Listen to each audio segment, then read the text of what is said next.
a mais um episódio do Momento RPPS, podcast feito especialmente para você dos RPPS pelo Brasil.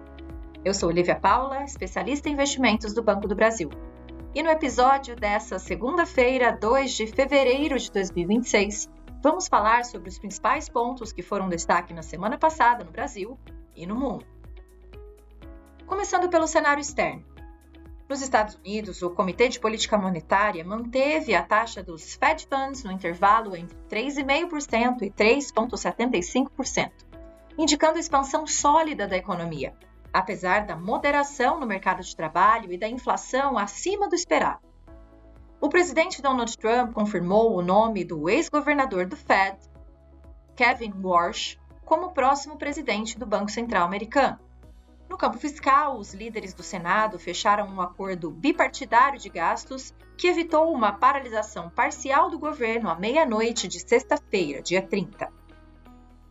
Na esfera geopolítica, Trump voltou a elevar o tom contra o Irã ao afirmar que uma grande armada naval americana está se deslocando rapidamente em direção ao país, em meio à escalada de tensões no Oriente Médio. E para os próximos dias, o que temos de agenda? Bom, nos Estados Unidos, a agenda concentra atenção nos dados do mercado de trabalho, payroll, JOLTS e ADP. As divulgações devem apresentar aceleração em relação ao mês anterior, mas ainda indicam criação moderada de vagas, em linha com o comunicado do FONC, que apontou percepção de que a criação de empregos permanece baixa. Na zona do euro, o principal evento é a decisão de política monetária do Banco Central Europeu, BCE, com expectativa de manutenção das taxas de juros. Já na China, os destaques ficam por conta dos PMIs da indústria e de serviços. E no Brasil, como foi a semana? O Comitê de Política Monetária do Banco Central manteve em decisão unânime a taxa básica da economia em 15%, conforme amplamente esperado pelo mercado. No comunicado, o comitê antevê, em se confirmando o cenário esperado, iniciar a flexibilização da política monetária em sua próxima reunião. Também aponta no mesmo parágrafo que, em um ambiente de inflação menor e transmissão da política monetária mais evidentes, a estratégia envolve calibração do nível de juros. A autoridade monetária afirmou, porém, que seguirá a restrição adequada para assegurar a convergência da inflação à meta e falou em serenidade quanto ao rumo e a magnitude do ciclo de flexibilização.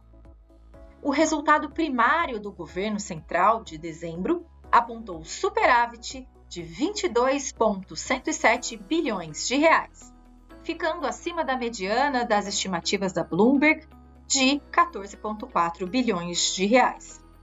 Em 2025, o déficit primário ficou em 61,691 bilhões de reais, sem as exceções para a apuração do cumprimento da meta fiscal, sendo o equivalente a 0,48% do PIB. E qual a agenda para essa semana no Brasil? Bom, o principal destaque da semana será a divulgação da ata do Copom, que deve detalhar as discussões entre os membros do comitê sobre os fundamentos econômicos que sustentaram a sinalização de início do ciclo de flexibilização monetária a partir da próxima reunião, já em março. Na agenda de indicadores, os maiores destaques recaem sobre a divulgação da produção industrial de dezembro e o IGPDI de janeiro. Começa a temporada de divulgação de resultados corporativos com o Banco Santander e o Itaú Unibanco na quarta-feira, dia 4. E como tudo isso impacta e impactou na nossa busca pela meta atuarial? Diante do cenário externo e da sinalização de proximidade de cortes de juros no Brasil, a expectativa é de que os ativos domésticos operem com propensão ao risco. Nesse contexto, o dólar deve se valorizar frente ao real, em linha com o comportamento das moedas de mercados emergentes. A curva de juros deve manter o movimento de devolução de prêmios, acompanhando a queda do dólar e refletindo a comunicação do Copom. O Ibovespa, por sua vez, deve se valorizar, seguindo o desempenho das bolsas globais e sendo favorecido pelo fluxo de entrada de capital estrangeiro. Antecipando o início do ciclo de queda da taxa de juros, continuamos com um cenário positivo para os fundos pré-fixados e indexados à inflação, IRFM e IMAB, respectivamente. ambos com rendimentos atrativos. Para o saldo de liquidez, teremos o lançamento do BB Fluxo Soberano, com aplicação e resgates automáticos, e também o BB Perfil Soberano, com liquidez diária, ambos 100% títulos públicos. E aí, ficou interessado nas alternativas que falamos? Então não deixe de agendar uma reunião com a nossa assessoria e assim ter uma análise personalizada para ajudá-los na gestão dos seus recursos. Foi um prazer ter a sua audiência nesse episódio do Momento RPPS. Você tem sugestões de temas para conversarmos aqui? Manda pra gente! Fale com o seu gerente de governo ou seu especialista de investimentos do BB. Então é isso, até semana que vem, Descomplicando o Mundo RPPS. Até mais!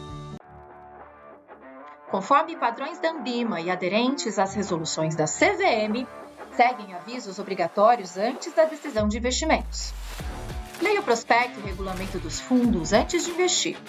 Rentabilidade passada não representa garantia de rentabilidade futura. Fundos de investimentos não contam com cobertura do FGC, do gestor ou administrador. Para avaliação da performance de um fundo de investimento, é recomendável a análise de no mínimo 12 meses.